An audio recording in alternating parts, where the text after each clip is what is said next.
Howdy, folks, and welcome to episode 142. What weekend?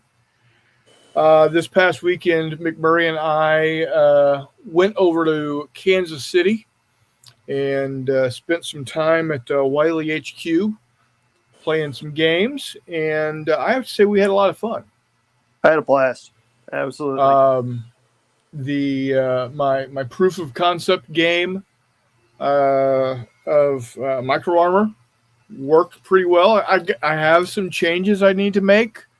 Gun values, I think I have a little overpowered, and I think what happened was I switched from wanting to do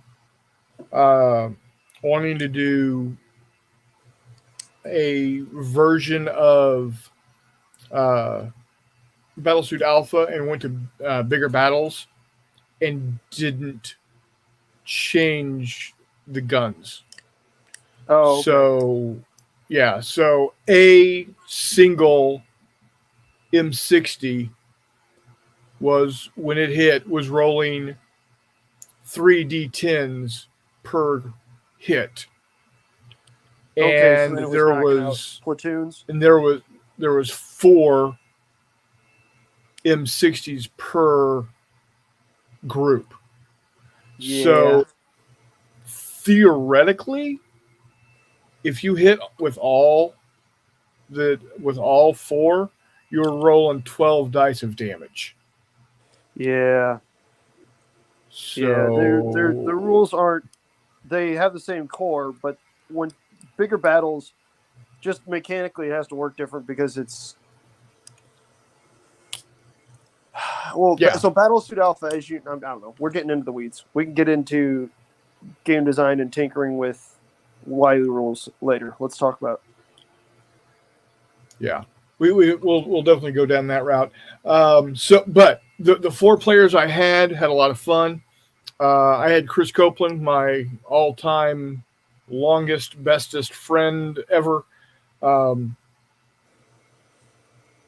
him since Christ was a corporal. He played a quite nice British gentleman. God, what was?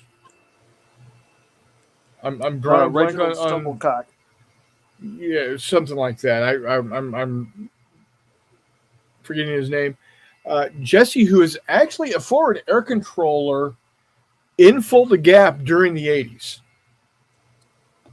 So he'd been there, done that, at least as a forward air controller for the Air Force attached to the United States Army. He enjoyed it. And then another guy, he's a Wiley regular, Scott, who was in the Army in the 80s, but was in, I think, intelligence, always stationed here in the States. But all of them enjoyed the game. They took it in stride that, hey, this is a test to see, if it's something that I want to pursue. Short answer, yes, I absolutely want to continue to pursue it. That's why I'm worried about, no, I don't want to say worried, why I am concerning myself with getting the gun values more appropriate. So that went off well. Everybody liked the few 6mm buildings that I did get painted and put on the table. I'm planning on having like an entire quarter of the table for of a town, so that'll look good. And then also looking to have more trees and whatnot.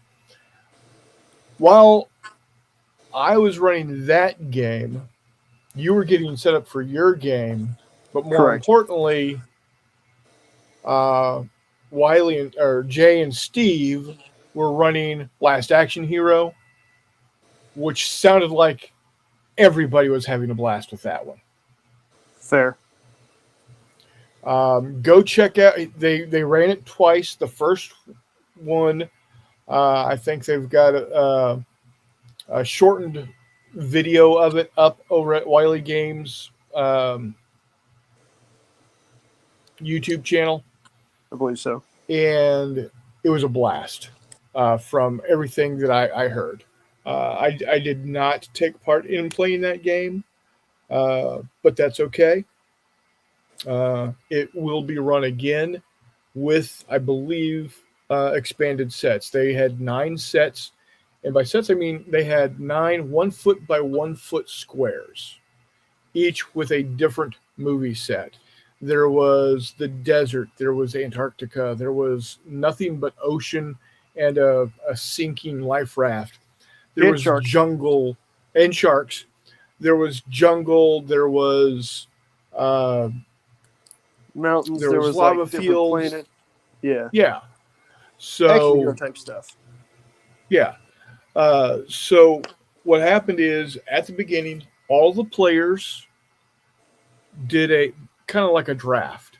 Um, you had all of the different characters, but they were face down, and you only saw the back that looked like either VHS tapes or movie posters, and you had to choose your team of 4 based off of just the video cover. Just like if you walked into Blockbuster, on a Friday or Saturday night, I want to see a movie. What's out there? Let's go to the video store and find out. And just by looking at the video case or the movie poster, you had to decide whether you wanted to play it or not. You didn't get to turn it over. You didn't get to see who the player was or the character was or what their stats were. But that's how they started. Then you randomly started your team on one of the sets, and the deal was you cannot shoot from one set to another. So even if I had, say, Dutch from Arnold Schwarzenegger's character in Predator, and McMurray had Harry Callahan from Dirty Harry, and I was in the jungle and he was in the lava, but we were like 4 inches apart. I couldn't shoot McMurray's character because he was on a different set. So I could only attack those things that were on the same set. So very bloody from my understanding. Then if you walked off the set, you rolled a d10, and whichever number came up, 1 through 9, is where your character would go. And if you walked, say, if you walked off of this corner or this edge going that direction, you would come in from this edge on the new set.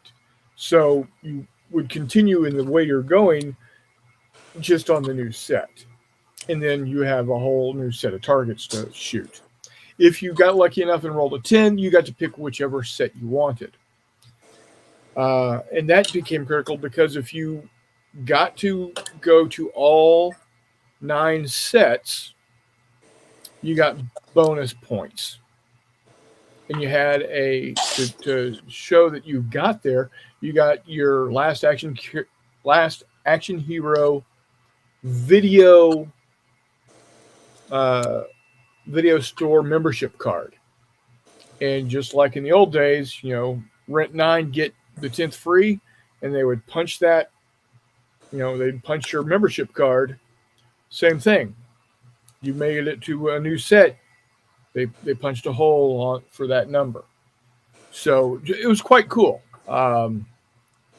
So like a lot of fun.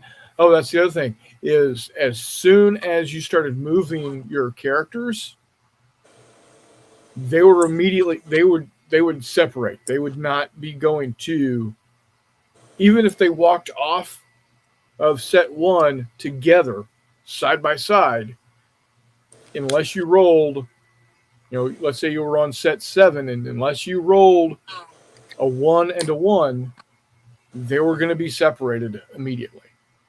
So um, they're looking to add even more action heroes, and expand to either 12 or 16, 12, 15, or 16 sets. So sounded like it was going to be a lot of fun.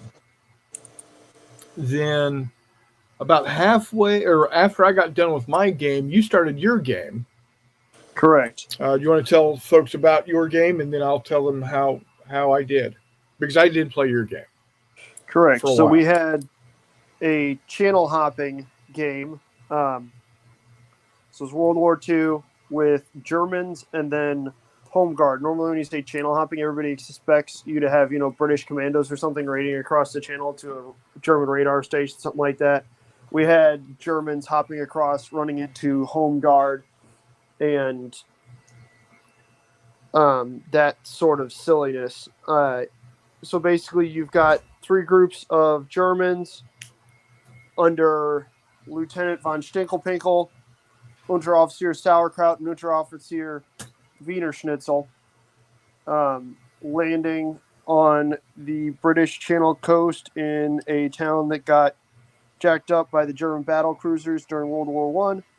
It never really was rebuilt. So you're in a town of rubble, but the Germans noticed that, obviously big stuff's going on there, right? So they had to go over there and take a sneaky poo.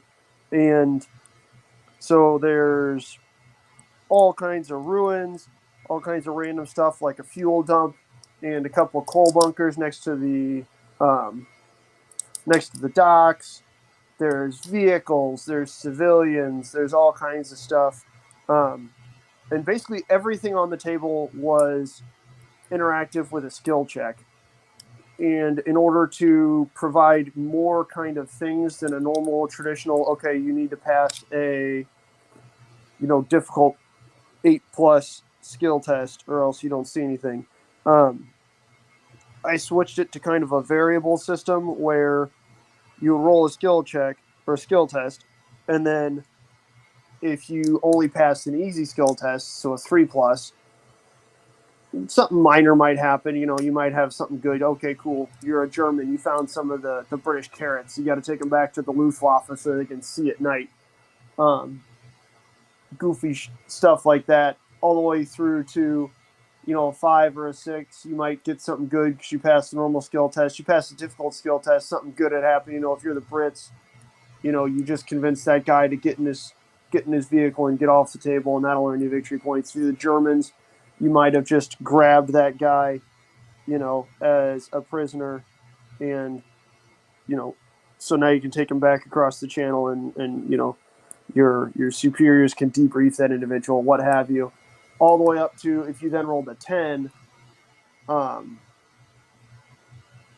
either the British or the Germans might find either a downed Luftwaffe pilot who is hiding in some ruins, or maybe even I have some of the warlord nuns with guns and nuns with grenades figures, so you might find a 5th columnist hiding in there, or some such like that. And then likewise, they threw both jokers into the deck to add your standard joker problems, like, okay, the first turn, any joker played reduced visibility to 12 inches, or if 2 jokers were played, it was reduced to 6 inches, because again, you got that classic English fog rolling in. And then after that, the jokers, the random events were real randomized in terms of the player would roll a d6, and then if it was odd, it was good for the Germans. If it was even, it was good for the U.S. And again, those odds and evens, if you roll a 1, it's something that's good for the Germans, but not that good for the Germans. If you roll a 9, it's something very good for the Germans, and vice versa with the Brits. So then the Brits had 3 groups as well, just like the Germans, except for the British were a little more varied. Both sides had a group that was kind of good at close combat, getting in close, hand-to-hand fighting. And then each one also had a group that was kind of quicker. So you've got the Wiley traits like Fleet, or I'm sorry, like Ranger, which allows you to ignore terrain, which is a big deal because we had, low stone walls and ruins everywhere and all that stuff. So you get to ignore all of those penalties while moving, as well as like Quick, which gives you 6 inches movement for each move action instead of 5, and Sprinter, which gives you an extra 3-inch move at the start of the or at any point in time in your turn, which doesn't affect what you can do. As well as then the Germans had a group that was good at skill checks, right, and stuff like that. So you had guys that had the smart skill, stuff like that. And then the British, for their third group, instead of that, had a group of, classic home guard. It was a lieutenant, a corporal, and then 3 grunt groups that were the classic home guard. So they are the weekend warriors. They're the guys who are just kind of there, and those players, this was my 3rd iteration playing it, in addition to a short play test I did with WWWhat live over on his channel, which you should all go check out. It was a pretty entertaining game. I know he had a ball. And it's really entertaining. The Germans are all kind of shut right into starting at the same place, right? And then the Germans, their only way off of the table and for them to complete the game, to end the game, was to get a guy back onto the dock that they landed on, pass a skill test. Again, depending on how well he passed that skill test, decided how quickly their boat came back. And then they had a turn, or maybe a turn and a remainder of a turn, to get as many figures onto that boat as they could. And then any that were left behind were obviously, captured by the Tommies and lived a much better war than their comrades did. But, yeah, so the Germans were pretty, like I said, pretty set in what they kind of had to do in terms of they started right next to the dock. They needed to move inwards and figure out what was going on. The British kind of came in on a pincer. So you have 2 British groups that are really close to the Germans. They kind of have the option of either just going balls to the walls or kind of working together and doing some of the skill tests or the skill checks and whatnot to see if they can find anything cool or if they can get victory points, any of that.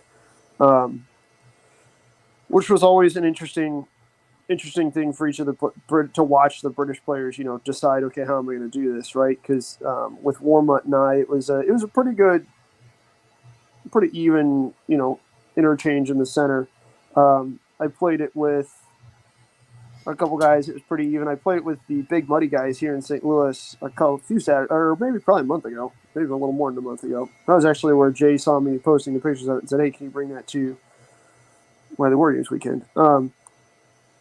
And they were very, very, very, very withdrawn, very held back, very, very cautious, which is kind of expecting. That's kind of how most of them play.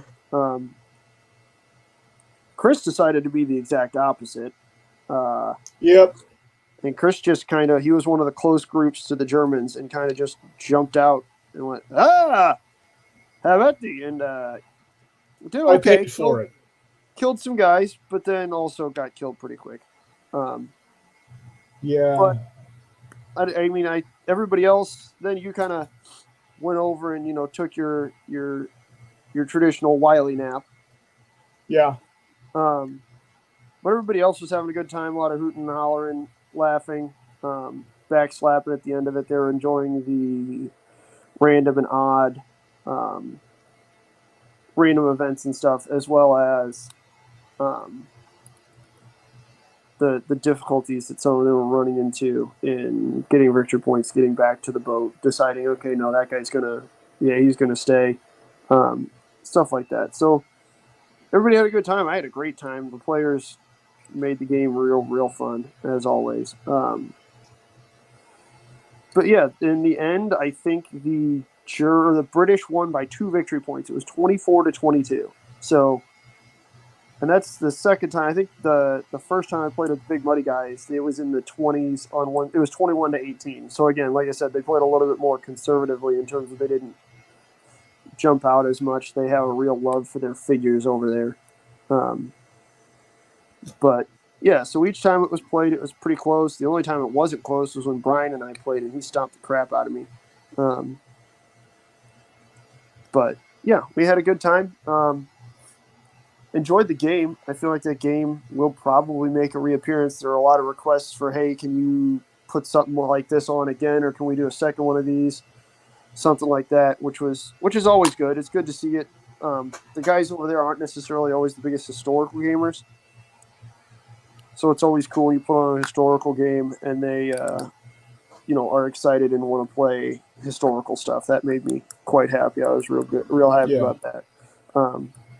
Between the two Scots and the other regulars that were playing, that made me feel pretty good. And then had that same request from a couple other guys, like, hey, I can't play in this today, but can you put this on a different time? Absolutely. So that was good. Like I said, that made me feel good. That validated some of the concerns that I had. So, well, before I kind of talk about my experience with your game. Something we forgot to do at the beginning is go through the comments here. So Telemachus says, beep, beep, sad sacks and gadflies. Richard Keenan seems unsure which one he is, referring to himself. Meandering Mike's in the house. Greetings, everyone. Hissy's here. See you, evening peeps. Charles, hola. Telemachus said, woot, woot, Wiley Games. Yep. Ashley from Gamers with Coffee is with us. She says, hey, boys. Todd, Wardrobe, plays World War II, says, good evening, men and fellow viewers. He says, what are you all working on while you listen to these sexy dudes? Nguea here saying, hi, everyone. Todd is editing a video of him playing Bastogne, Screaming Eagles Under Siege. Hell yeah. Best SCS game. Yep. And then he says, hey, World War I in the house. And then Nguea says, we need a bit of interwar. Wardrobe plays World War II. Well, there are some SCW games I could play. John Longshore, how you doing, buddy? Long time no see. I hope you're doing well. So, John. Todd says, beautiful tree, John. And then Nguea says, I swear I just noticed the star at the top.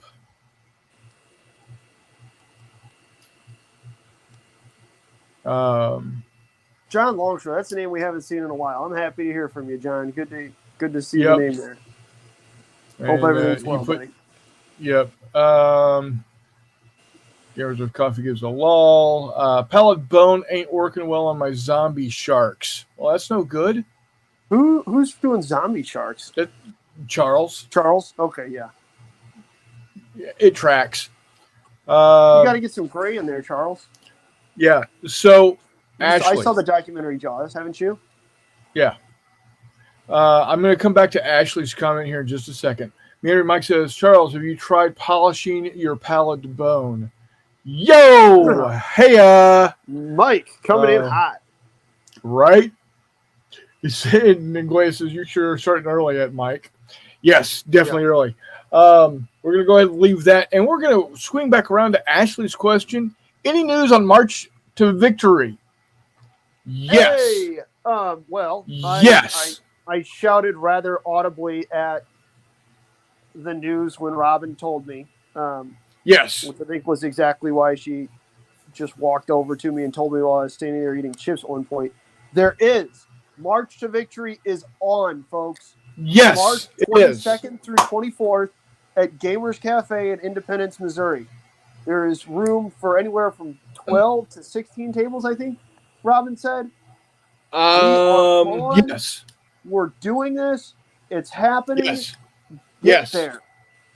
It's actually just the 22nd and 23rd. No Sunday. Oh, okay. There will not be a Sunday.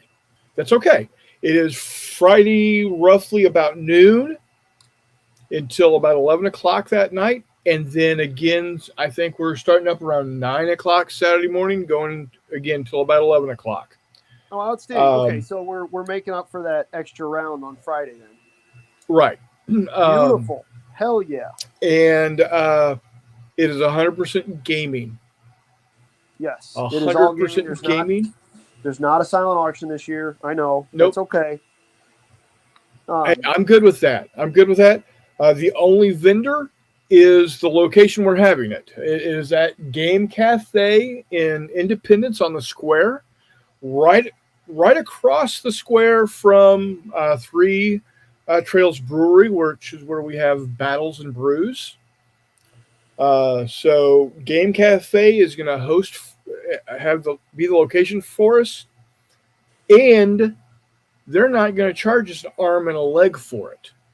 I was about to say the fact that it's not $2,300 for 2 days is pretty incredible. So that being said, let's do it, guys. Come on out. The gaming is going to be there. What I pointed out last time was that if you have stuff you want to sell, I guarantee you, Jay and Robin are fine with you passing that off to somebody for money in the parking lot. Yeah, just arrange it beforehand. If you have naval stuff to sell and you're in the Kansas City area or you're going to be at March to Victory, let me know, and I will probably hand you money in the parking lot for it. There you go. Yep. But yeah, facts. So, true facts. Don't let that discourage you. The games are going to be there. The games are going to be incredible. There will be working toilets this year because more than one.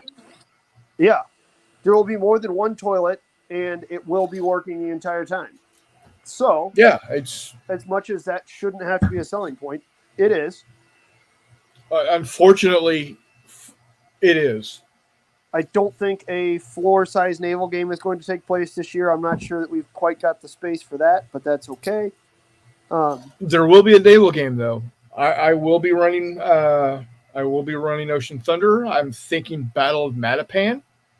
Hell yeah, Italians. You have the people who like seasoning versus the people who hate it. Here we go, boys. Oh yeah. Not to disparage our UK viewers.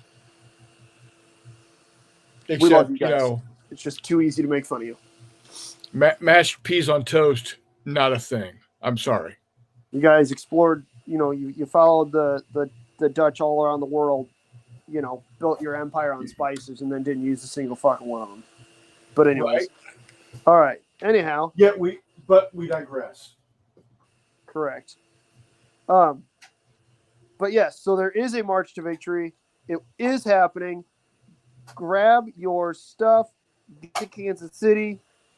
It is going to be a fantastic weekend. I would assume Ashley's question means that she and Greg are going to try and make it out there. It's always good to see gamers with coffee. Yeah, it's always good to see. They said they will be there. Okay, it's always good to see, Chris and I and Jay and Steve. Usually Reese makes it out there. I would hope Reese is going to make it out there because otherwise I don't know what I'm going to do with this 3D printer for him. He's actually going to be running Battle of Way. Oh, there you go. Beautiful. It's 54 millimeter. Jackpot. There you go. Hopefully we can get a wardrobe sighting. I'm not sure. He is a busy man. Maybe this year we might catch a Warmutt. I don't know. I'm hoping the Warmutt will be able to make an appearance. It is the weekend before Easter. Yeah, that's fair. So that was brought up. We are not interrupting Easter. Your Easter plans will all still be 100% valid and good to go. I look at it this way. It is 3 holidays in consecutive concurrent weekends. You've got St. Patrick's Day, March to Victory, and then Easter. Correct. And you don't have to see your family at March to Victory. You can just come on out, play awesome games, have a great time. Exactly. Robin said, and I'm going to go with this. Robin said that they are offering Game Cafe is offering to us free sodas.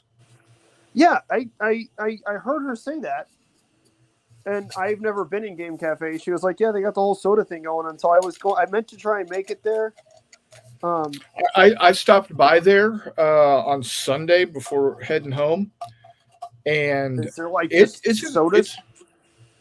they've got a soda machine there. Oh, that you can just use? Like yeah, like you go up. I guess how it works is you go up and you buy the cup for the day from them, and then Yeah. you can just go. They also have they've also got drinks bottles in cabinets, and apparently they're saying it's it's a go for them. So my what I'm going to say is, if you are coming to March to Victory, um, whatever money you might have wanted to spend at a silent auction or with vendors, go ahead and bring it and Yes. patronize Spend that shit at Game Game Cafe. That's Cafe. badass. Yeah, That's they've badass. got board games, they've got role playing games, they've got your standard Star Wars stuff, your Yeah. Games Workshop stuff. So they are actually Um, they are the place that has provided the board games and board gaming area at every March to Victory so far. yes, So they've been the ones that have brought the gaming library out there. yes. I'm sad I didn't So, realize that they were that close in Independence there. Every time I'm in Kansas City, I try and make it over to Tabletop, which is an awesome store also. But sure. Oh, absolutely. Game Cafe is It's a certainly great going to store. be on the radar now as one of those places that's a must go when you get to Kansas City as a gamer. It's literally 10 minutes from Wiley HQ. Yeah, that's badass.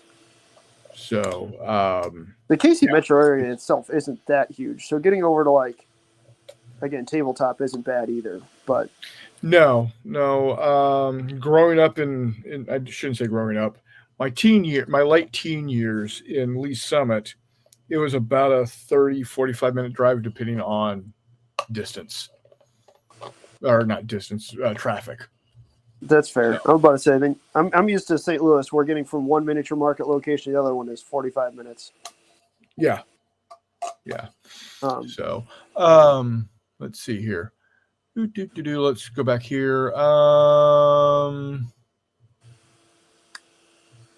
Yeah, gamers. Where again? Yeah, again, like I said, it's uh, Game Cafe. It's a good little store. I shouldn't say little. I mean, it's a decent sized store. I'm about to say, I was I, looking at it. It looks like a big store, man, yeah, especially it's. with all that I mean, table space. Apparently, yeah, we got room for about 140, 150 people, which is yeah, perfect because that's what we had last year. Without vendors, I would imagine we'll have a little bit extra breathing room. Not that March to Victory's ever been cramped, but you no, get my point. It no, should be good. I'm really excited in terms of just I'm pumped to get this thing going. yeah, I'm excited to yeah, see everyone. I'm excited to see people's games, play games, visit with people, get to experience that entire. It's not a absolutely. typical convention experience. It's It's better. well, yes, I'll, dude. I'll I say it. might It's better. if I can figure out figures. I might put on this all quiet on the Martian front Battle of St. Louis game. Oh, there Given you that go, brother. I'm currently looking at almost 24 15-millimeter houses. It's I'll be the first to admit it is a lot to paint, even for me, before March. Sure. Because it's all of the models, all of the terrain. So actually, I'm gonna go ahead and walk that back. Probably not, but there's certainly. I'll probably ask Jay and Robin if they have any input, if Jave's got anything he wants me to put on. And if the answer is no, then you kind viewers are probably going to be consulted in terms of, okay, you guys, more than most people, are very familiar with the random projects that McMurray's got going on. So you guys might get that question. That being said, actually, in terms of projects and painting and cool stuff going on, Warmut has a painting competition scheduled for January. All right. As well as I finally convinced him to partake in the Analog Hobbies Painting Challenge, which you guys have heard me rant and rave about for, the last several years, which starts in December and will run through. It starts on December 21st, runs through March 21st. It's 3 months of painting insanity, where you can see Warmut and I, as well as honestly some pretty big hobby names. You got Nick Skinner in there, Ken Riley from the Archer Gamers in there, Jasper from Wargame Soldiers and Strategy participates. It's a really good opportunity to see some people put just obscene amounts of paint on figures. Like, there are guys there who paint hundreds and hundreds of figures in that 3-month period. Just for perspective, there is a scoring for the miniatures. It's not a competition to see who can paint the most miniatures or anything like that. You set a goal at the start, and that is your goal. That's what you're trying to reach. You're trying to hit that many, miniatures painted or that many points achieved by painting miniatures in those 3 months. So that's actually a big thing to point out, is that it's not a competition about that. It's set a goal, achieve your goal, in one of the most supportive communities I've ever been a part of. Those guys, they compliment my painting, which is wild, because I am not. I can paint a fair amount. I do not paint well, but everything I've seen you do looks good to me, man. Well, that's fair, but again, I'm not. I paint to a tabletop standard, and I can get a lot of models to a tabletop standard in usually not a lot of time. But my point is, I think most of what will be painted for that challenge will very, very likely be weird World War I / Martian Front type stuff. Again, they did just have their Kickstarter ended. They got it fully funded for another release of All Quiet on the Martian Front. So go check that out. They are having late pledges open up at some point in time here once they get. It ended last week? Yeah. Is that what we're talking about it? Yeah. So once they can set up the backer kit and stuff and get all that arranged, then they'll open up pledges open up the possibilities and the options for late backers. So go ahead, go over there, give them a look. They're a cool small company that's doing a pretty outstanding job paying tribute to, the H.G. Wells memory and works. But that will probably be a whole lot of what you see getting painted, because I also went kind of buck wild on the 15s. So I've also got just a ton of British World War II paratroopers in 15 mil, because as always, we've got this 15 mil terrain printing out. So here we go. So talking about the painting challenge. Yes.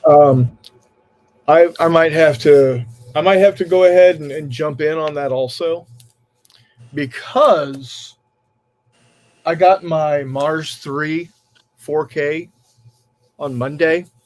I got the new resin yesterday, and I'm beyond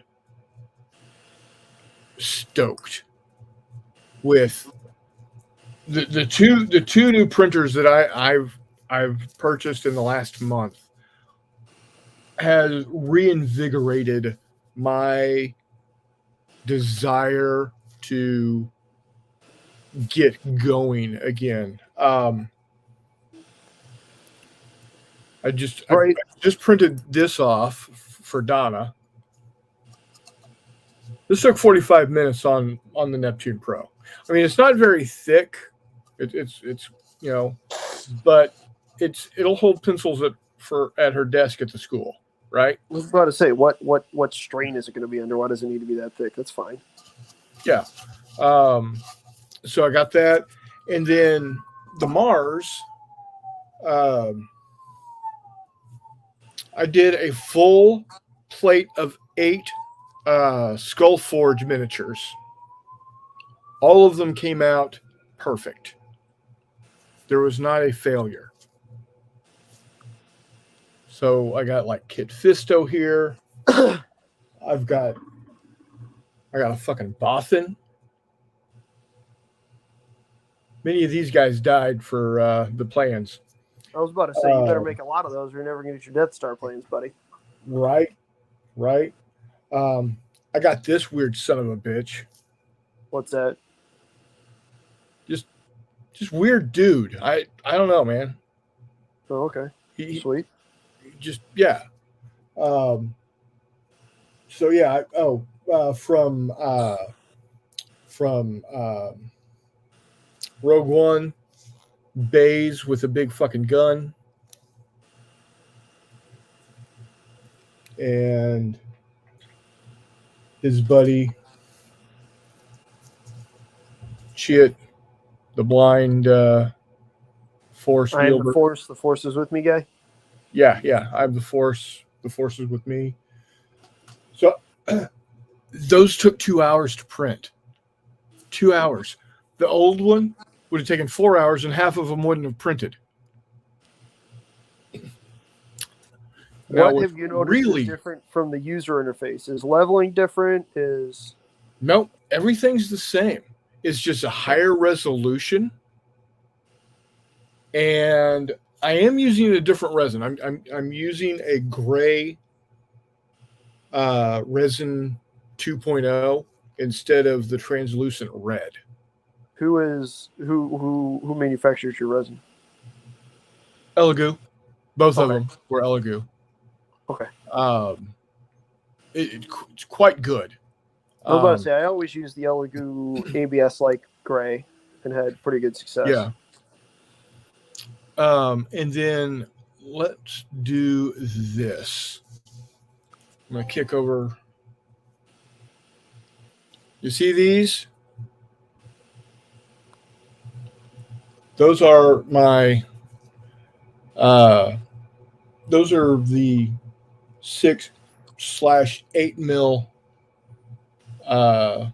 ACW. This was a single build plate. Every single one printed without a failure. That's 58 strips.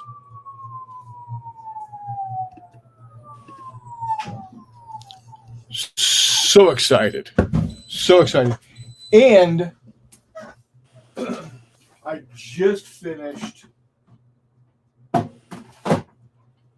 these right here. This is what I'm most excited about because I was having all kinds of problems with these. Oh, your 6 mil vehicles? My 3 mil. Oh. Those are my 3 mil M60s. A full plate. A full plate. Any failures? Nope. Nice. Yeah. Ashley is leaving. Have a good night. Take care. Have a good one, Ashley.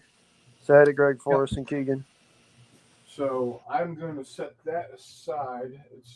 I got to pop them off the build plate, and then pop them off the build plate, and then I'll have to remove the supports. Yeah. And what I have found on removing supports, run them under hot water, and that does two things for me. It rinses off residual alcohol, and it makes the supports easier to come off. Are you using a water soluble resin? Nope. No, I use alcohol based. So so yeah, I am thoroughly excited. And those 36 M60s took me 35 minutes to print. That is the nice thing about resin, dog. You could print a solid block, and if it was a centimeter high, it would take 36 minutes to print. Yeah. Yeah. I mean, quick, fast, and in a hurry. To get all the M60s I need, if they all are that, if they all print out like that, I only need to do 10 to get all of the M60s I need for my project. Yep. I am super excited about it. You can tell, man. That's awesome. Oh, and I put these together. I went on to what's that website that I use? Tinkercad. Tinkercad. I went in and just created this. It's 3 millimeters thick with 1 millimeter divot, 1 millimeter rows, and it's so I can put my my 8 millimeter ACW in there, and it's 60 millimeters across by 30 millimeters deep. That is the standard. I shouldn't say standard because there's really not a for Altar of Freedom. There's not really a standard base, but they suggest doing 30 by 60, so that's what we're going with. So yeah, it took me all of about 45 minutes to get this figured out and print it out on the FDM printer. So I've got enough bases now to get all of these guys on there. Yeah. I've got a total of 1, 2, 3, 4, 5, 8 brigades at this point for Altar of Freedom. Nice. Hey, Steve, how you doing, buddy? Steve's in the house. Is that Steve Willard or Steve LBW? Steve Willard. Dave, we were talking about your game earlier, buddy. Yeah, we were. Talking about your game earlier. Everybody was having a great time and hooting and hollering, and it looked incredible. Honestly, again, it's super telling, folks, when you go to Wiley stuff, or you go to March to Victory, or Battles and Brews, and Steve and Jay put on games, it is very, very obvious what they do for a living, and that they are very, very talented graphic designers. Because everything, play aids, everything, your cards, the random extras they design, everything looks beautiful. It is inspiring and infuriating all at the same time. No, it's fantastic. I aspire to have my cards come even close to looking as good as what theirs do, and I pale in comparison. Yeah, we were joking around that they got they're the Coen brothers of miniature wargaming because of the insane production value. Oh yeah. But yeah, it's quite impressive. Steve's a hell of a painter, so the figures always look great also.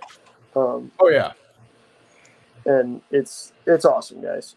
Come on out. Come see them. Come see their work. You can't regret it, that's for sure. No.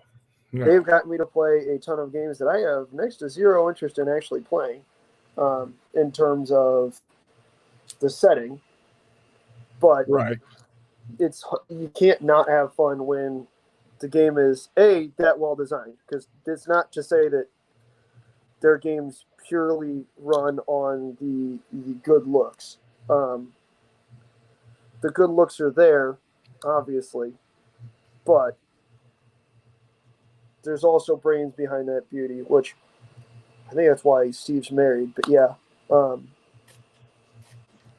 you won't put on a Star Wars game. Oh man, Steve, are we gonna put on a historical game? Or is that am I just dreaming? Do I need to pinch myself? Like, can I'll help you put on a historical game. We could do historicals. He says Last Action Heroes and something new will be on the menu. Oh, absolutely. It's hard not to. I feel like Last Action Heroes is one of those games, kind of like the games on COVID Prime, that are just going to be at conventions from here on out because of just how incredibly impressive they are. Facts. Like it's not something that neither one of those is something somebody looks at and goes, oh, that's cool, but whatever. It doesn't matter whether it's something that you're excited to play in, if it's a genre you like, what have you. It doesn't matter. You see the table, you see the figures, and it's holy shit. Those are awesome. Like, somebody did those, right, and they look incredible. But yeah, so like I said, come out, see it. I know that I've sent messages and harassing, PMs to people that I know in the Kansas City area who have not been out there before. But anybody who's in the Midwest, any of the viewers or anything that can make it out, absolutely should. So let's see. I got 4, 5, 6, 7, 8, 9, 10.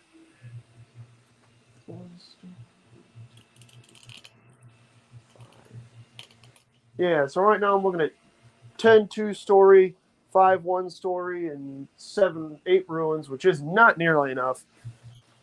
I have 3 more ruins and 2 more 2-story houses on the printer running right now. Those will 15 mil? Yes. Again, for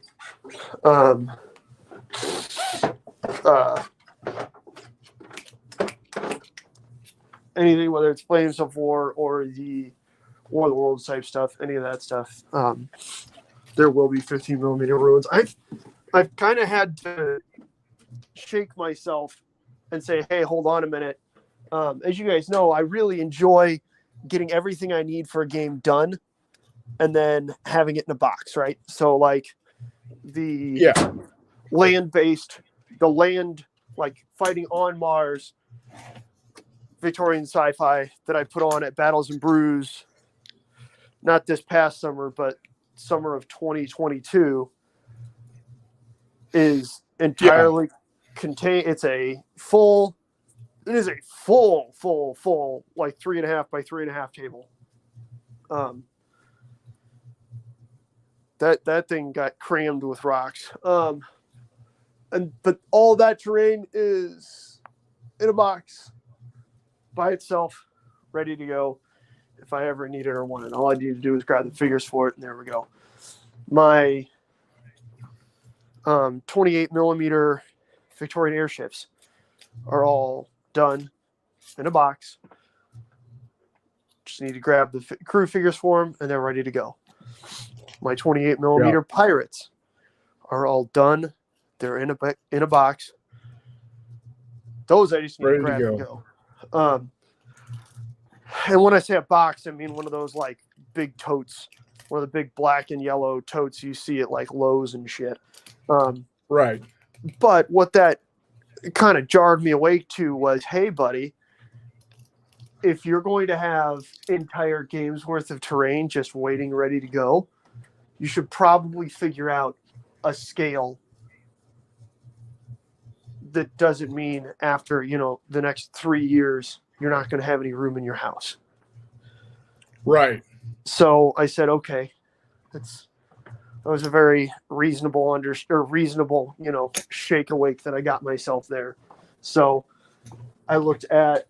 That's why, I mean, I'm sure you guys have noticed we've been picking a lot more 15s recently, doing all that stuff. Because again, you kind of have to at some point. It's just one of those. Okay, especially when I then look at the house full of figures that I have and say, oh man, okay.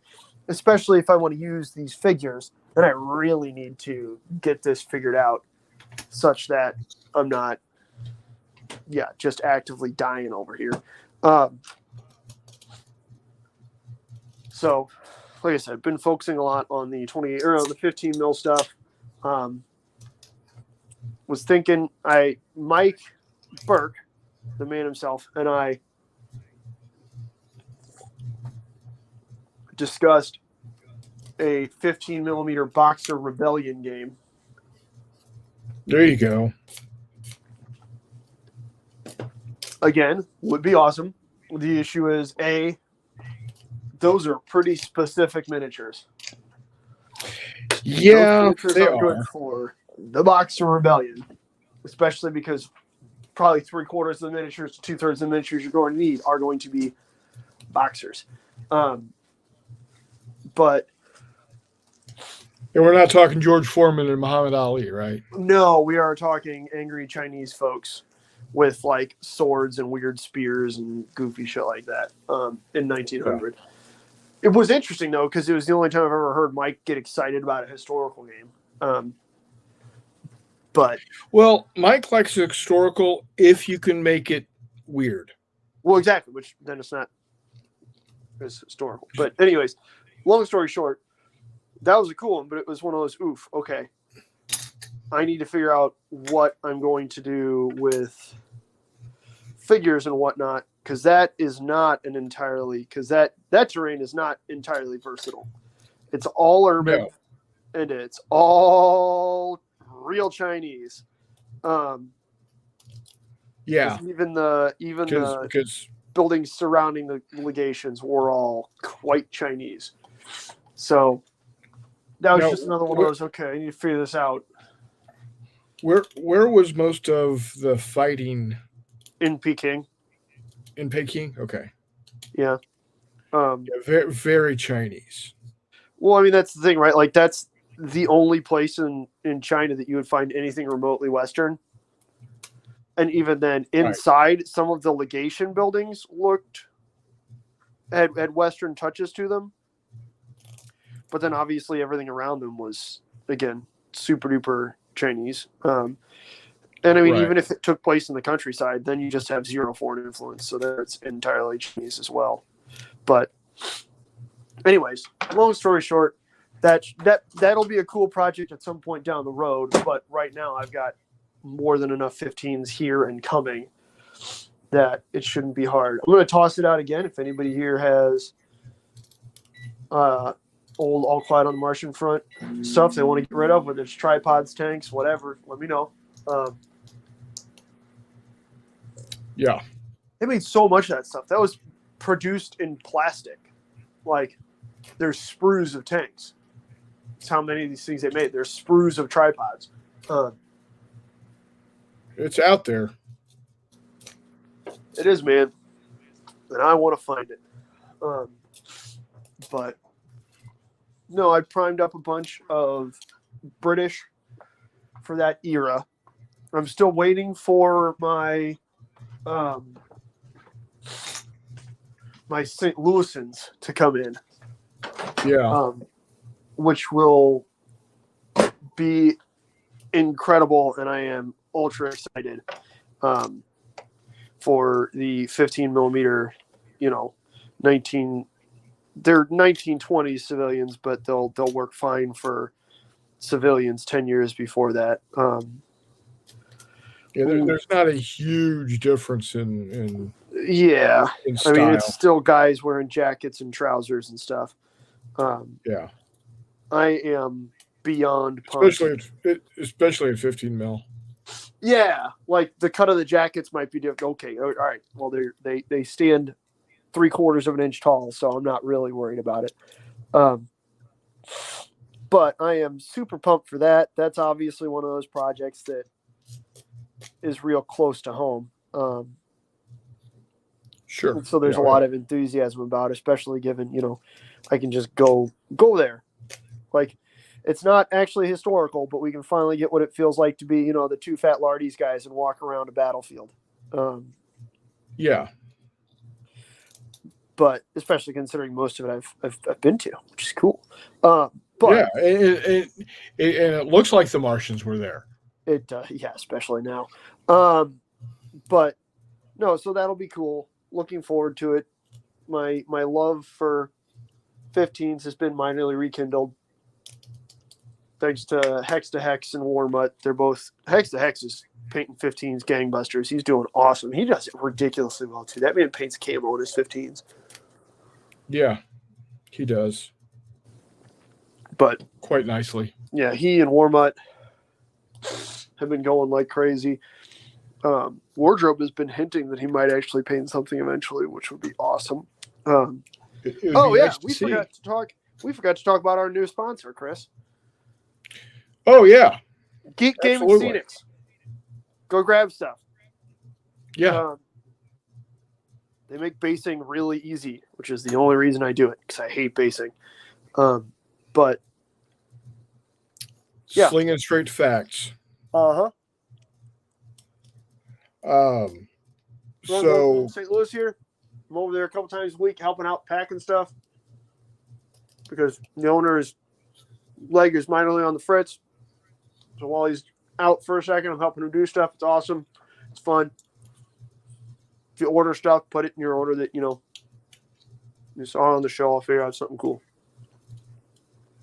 But yeah. Yeah. I think let me grab. Here we go. I think this is. Yep.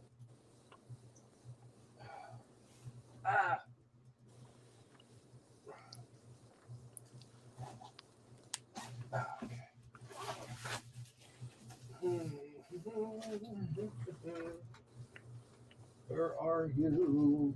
Bag of stuff. Here we are.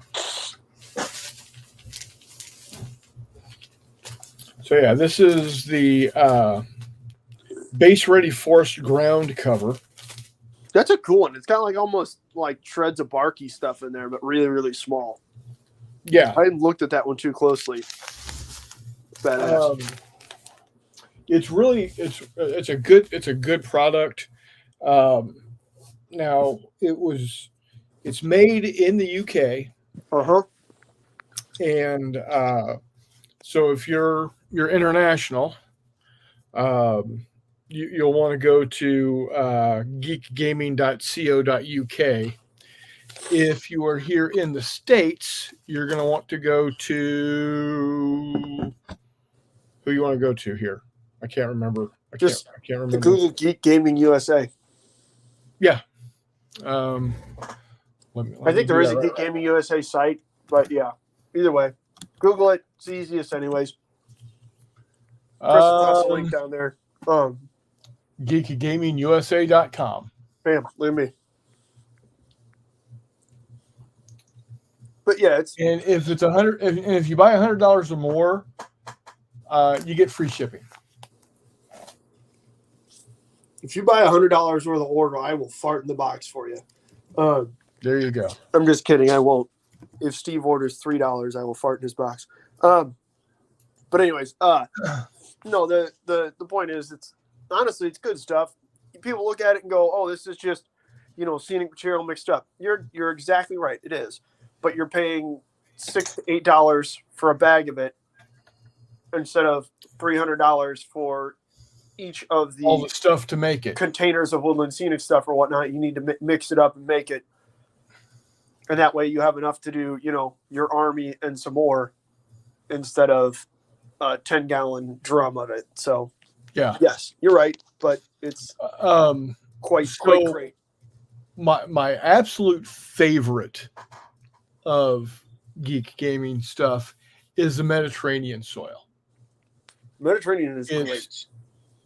Yeah, I really like that one. I do like the Patchy Plains. It's a little darker, but still good. and then I think it's arid earth or arid plains or arid grasslands. I apologize. yeah, arid It's grasslands. Yeah. Dead ringer for Rohan. Oh, absolutely. Like it's got the dark Absolutely. gray rock and then the super bright yellowy grass. It's badass. I love that one. I hate painting cavalry, but I love that one. That one's great. I like pine forest. Exceptionally good for Northwest Europe. Yeah. Right? So like World War II, if you're doing, Germans or honestly, it's pretty good for Eastern Europe too. But East Front, it's my favorite. It's one of my favorites. Then you just mix in kind of some differing stuff or toss some snow in on top. Yeah. But especially for, Normandy, the fighting in Germany and France, what have you, it is perfect. Yeah. I think the name has been changed though. Is it Great Forest Ground Cover, something like that? I think it's called Taiga. No, it's not Taiga. No? Taiga's a different one. Scrublands? No, hang on. Well, while you're looking that up, I'm gonna step away real quick and see what all these dogs are going off about. I'll be right back. They're losing their minds. What am I looking at? Oh, that's not what I wanted to see. So yeah, basically, it's one of those convenience things in the hobby, right, folks? You're not having to do the classic Games Workshop of texturing your base, priming your miniature, going back and painting the base around stuff, then dry brushing that texture, and then washing and doing another dry brush. It's a kind of a one-stop shop. You get paint on your base like you're adding any basing material, but then your foam flock, the smaller grit, the larger talus, some static grass, it's all mixed in there already. So it's just a dip and go. It's quite helpful. Oh geez, what was I looking for there? Geek Gaming Pine Forest. It is Geek Gaming Pine Forest Ground Cover. That's one of my favorites. I found. Oh geez, it's in my hobby room right now, and I can't get to it. I don't remember what it was. We'll get back to you guys on that, but I found a pretty good one for St. Louis. Missouri's real weird because we've got a lot of clay, but a lot of limestone as well. So you get a lot of deep browns mixed with pretty lighter grays. So I found a pretty solid approximation for that I'm quite happy with. And that should work very, very well for me. So I think that's what I'm going to be basing up most of these 15s in, obviously, as I run into that issue. There are people who have raised concerns. Well, okay, does it work for different scales? It does. Obviously, as you get to larger or smaller scales, your big rocks need to be a little bit smaller sometimes. It's not hard. You can either just pull out the big rocks when you see them as they're getting onto your bases, or if you have to do a bunch of them, which I've done before, you can just get in with like a strainer and strain some of it off. Or if you want the double secret pro tip, just take a plastic fork when you're doing it, and you can sift through and you run the plastic fork through it, and that grabs all of the big talus, and you can move that to the side before you start dipping your smaller bases, your smaller figured bases in there, and that will also get it done quite well. So just all kinds of different pro tips. There's also all kinds of videos. The guy who started the company, Luke Fellows, no longer really does terrain as a profession, but his videos are still on YouTube, and they are choice, to say the least. You can obviously go check those out, but it's quite good. Yeah, Chris, it's Pine Forest Ground Cover. Oh, okay. And it's a good one. Again, it's got that darker sort of soil with the light. Well, not the ultralight, but the light mid-green flock. Their mid-green foam flock ground cover is the best stuff for like bait for tables. So if you need to make a table and you need ground cover for it, that mid-green foam, the mix, so you get a little bit of fine and a little bit of coarse, is perfect. Big fan. I was not always a fan, oddly enough, of the foam flocks, but after having used them a bunch, they stay so much better than either static grass or a traditional sawdust flock. Yeah. In the long term, I'm not saying don't use those, but I remember when, Games Workshop started making their own static grass, and then when Woodland Scenics, their applicator, became a big deal, guys would try and do entire tables of it, and it would look awesome, right? Like a putting green, right? Like a whole, just a manicured, like perfectly manicured Scottish golf course, right? Like where the queen would play golf. If the queen plays golf, where the king would play golf. But the issue is static grass doesn't hold up super duper well to repeated kind of use and abuse. It lays down, it falls over, it breaks off. And the old sawdust stuff that you see all the time, which again has great uses if you use it right. Like sawdust I really like sawdust flocks for articulating foliage. Like when I make vineyards, I'll run either, depending on the scale, really fine wire over the frames, or I'll stretch out some stuff over the frames, and then give it a light misting of glue, and then toss on the sawdust flock, because it simulates the leaves really well in a way that I really like. But it doesn't absorb glue particularly well, so you get the same issue, right? You get, it's on there, but then you rub it a little bit, it starts coming off. You rub it more, it starts coming off. God forbid you got, metal or plastic bases with an edge. Hoi folloy, it's coming off. Like a tube top at spring break. And there you go. That's, again, it's frustrating to do your work on your miniature and then have that happen. With the foam, it's nice because it's essentially really, really small shreds of sponge. So what do you think that does to, your glue and or your water and glue mixture? Soaks that shit up. And it comes off, but it's not easy, man. It is not easy.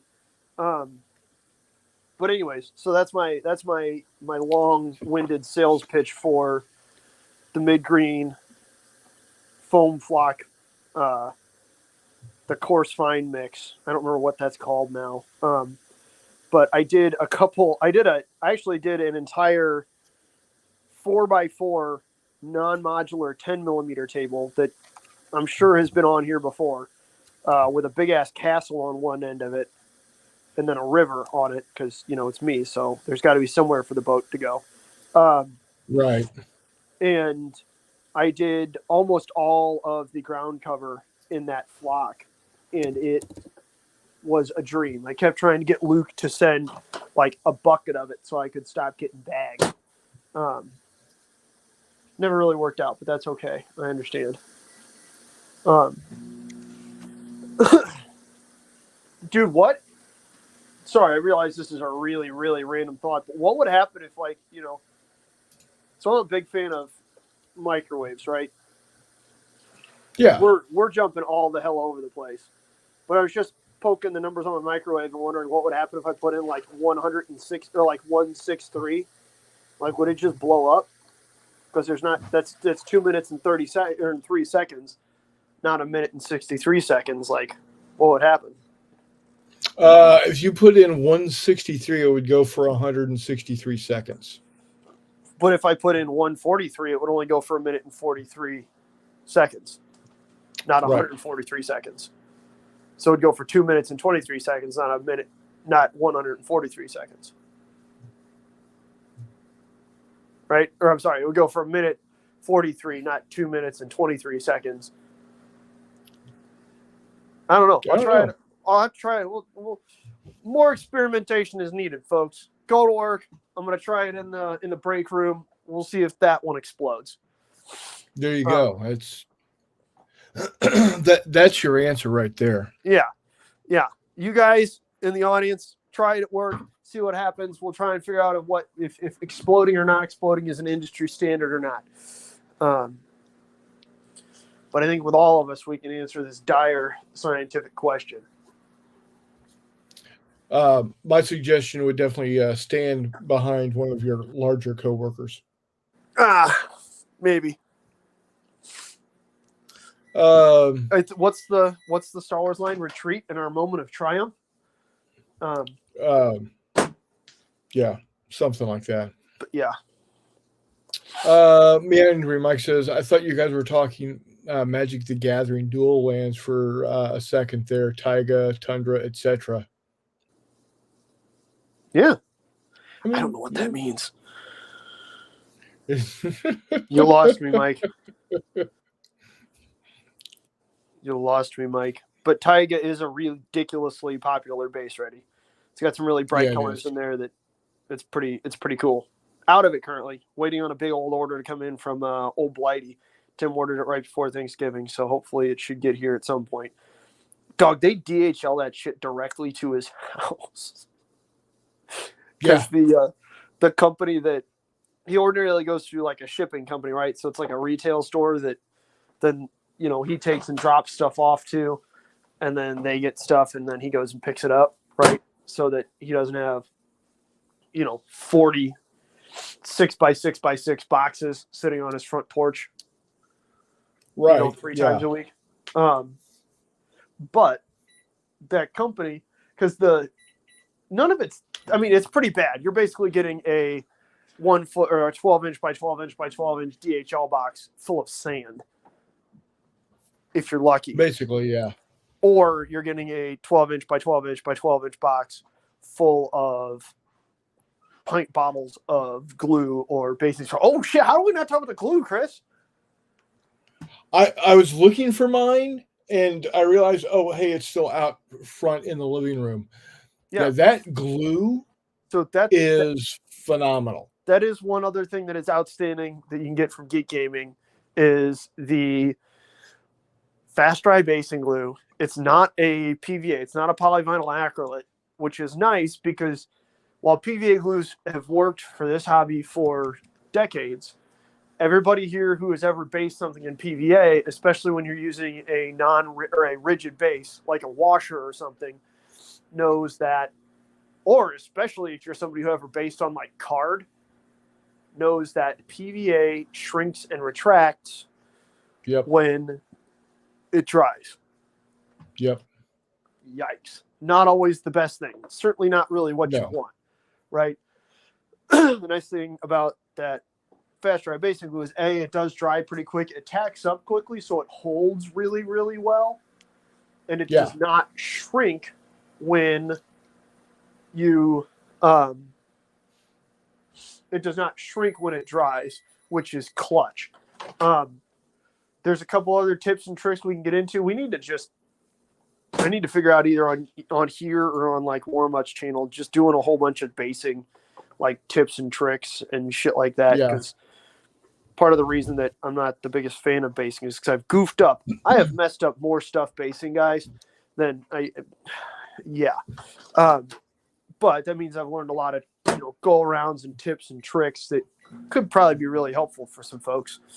But that's one of the biggest ones is using that. I don't know. Somebody said it was like a latex glue. I don't know what it is. I just know it works really well. Yeah, it does work really, really well. Like on the website, it says glue it, dip it, grass it, done it. Yeah, it's um,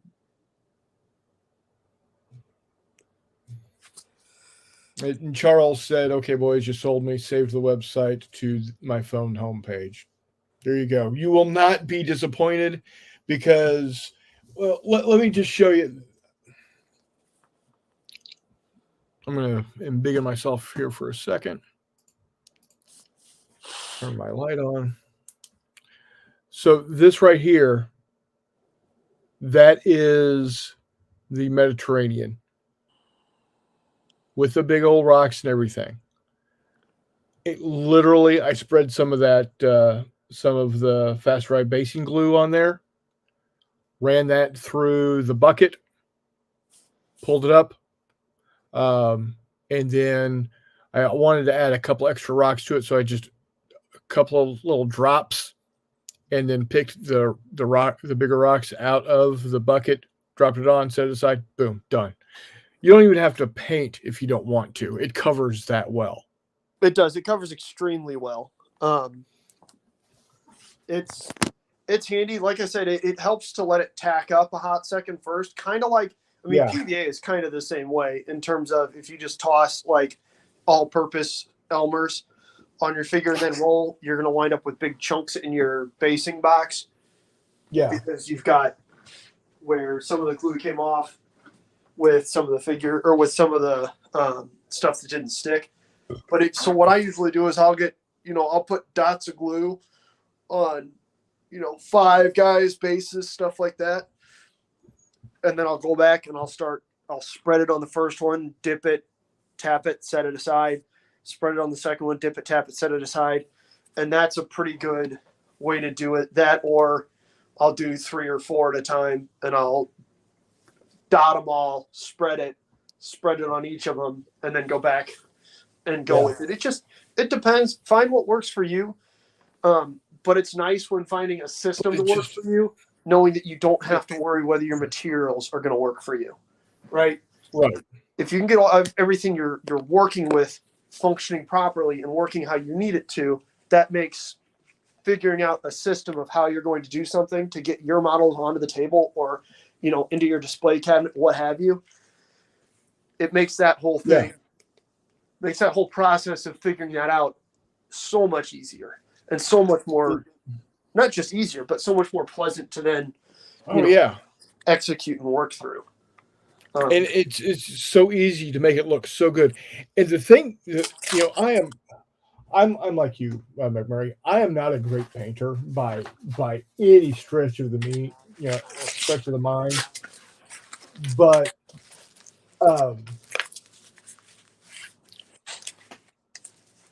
I've always believed that a a decent painted miniature becomes a really good painted miniature when you have a really good base.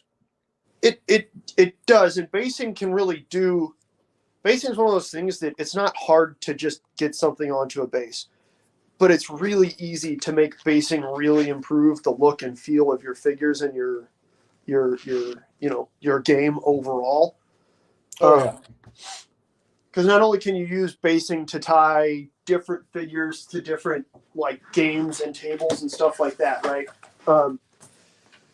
But an okay painted miniature with a good base on it, especially when it's surrounded by other okay painted miniatures with good bases on them, it really ups the oh wow of your stuff, even when you're just the one looking at it. And every time you go back and look at it, you're going to get another, oh wow, that actually looks pretty darn good. Like that happened for so when Warmutt did his month-long painting challenge, there you go. See, there's a great example, guys, of very small scale miniature. Base ready, still works great.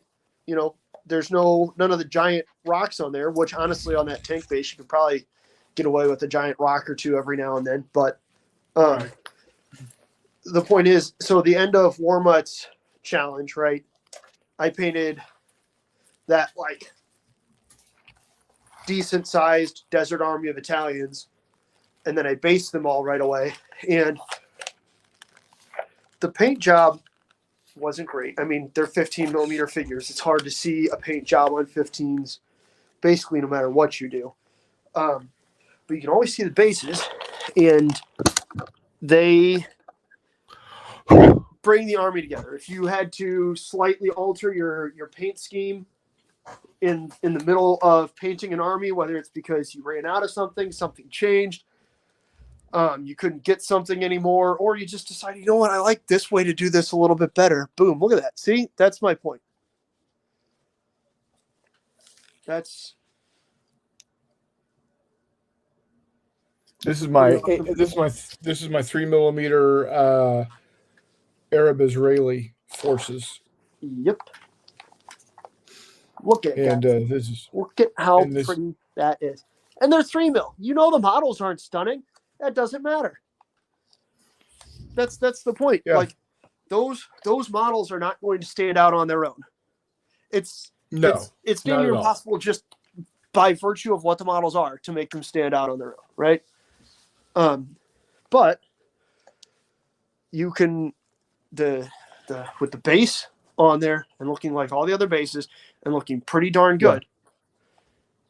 Yeah. It ties it all together with minimal effort, man. Like so, literally, I did dry brushing.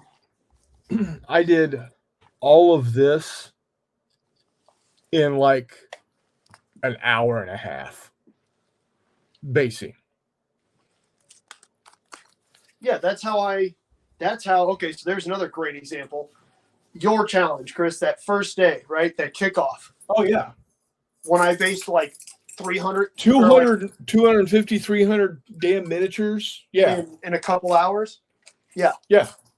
Yep.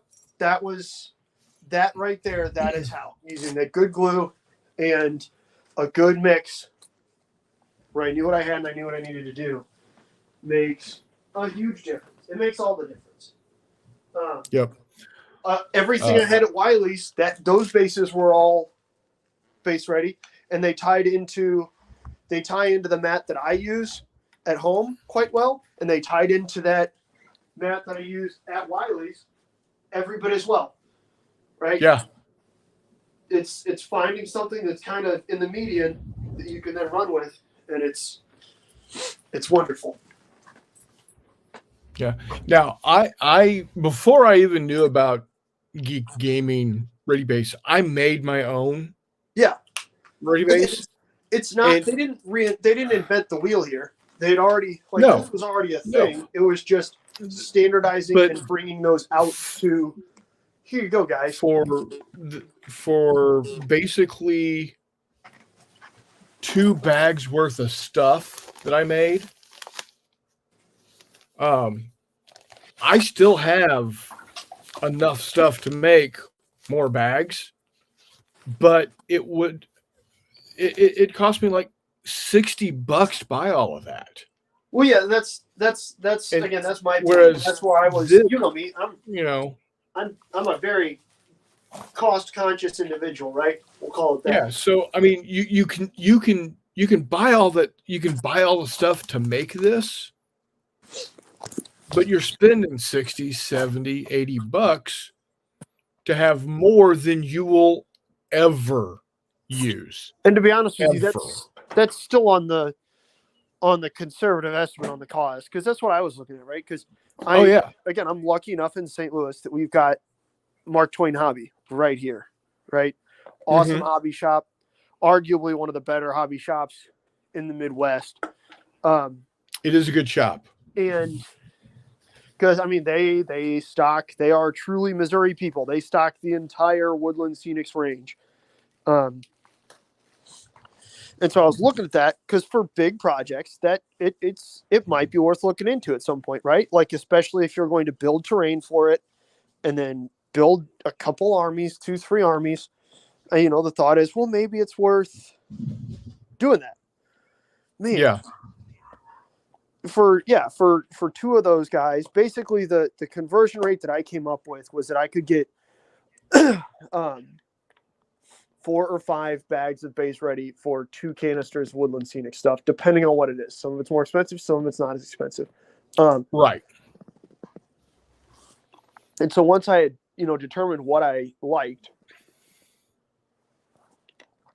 I think I came up with 5 or 6 of the Woodland Scenic canisters. And then I was going to need to get a different canister of foam and then a big jug of grout.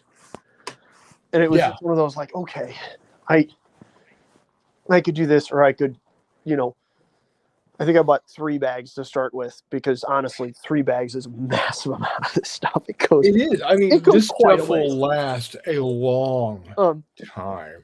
Yeah, I mean, so that board I made, I covered with 2 bags I covered a 4x4 board with essentially 2 bags of flock, of that foam flock. Because a little bit does go a long way, which is nice, to be honest with you. And yeah, but I think you are about to lose me though, Chris. So I will talk at all of you fine folks a little bit later. Well, I think we'll go ahead and wrap up for the night anyway. Go to March to Victory. Get some Wiley Games rules. Get some Geek Gaming Scenics. Yep. McMurray is out, guys. Do all the things. Take care, buddy. Be safe out there. All right, guys. So, again, March to Victory is happening. If you can find your way to the Kansas City metro area, the 22nd and 23rd of March, come see us, man. We would love to see y'all in real life. I've always thought about, doing a not J game event where, everybody comes out. Well, shit, that's going to be March to Victory anyway. I'm always going to be there. I'm an integral part of it. Hell, even my wife comes out and helps. So, we're there. It's a thing. So come see us. Love to have you. Buy the Geek Gaming stuff. It's great. Buy the Wiley Game stuff. It's great. If you are in the market for 3D printers, you cannot go wrong with Elegoo. The Elegoo Mars 3 4K is amazing. The Elegoo Neptune 4 Pro is amazing. And for the money you're spending, you can't go wrong. So, all right, guys, until next time, which is going to be next Wednesday, we will see you on the flip side.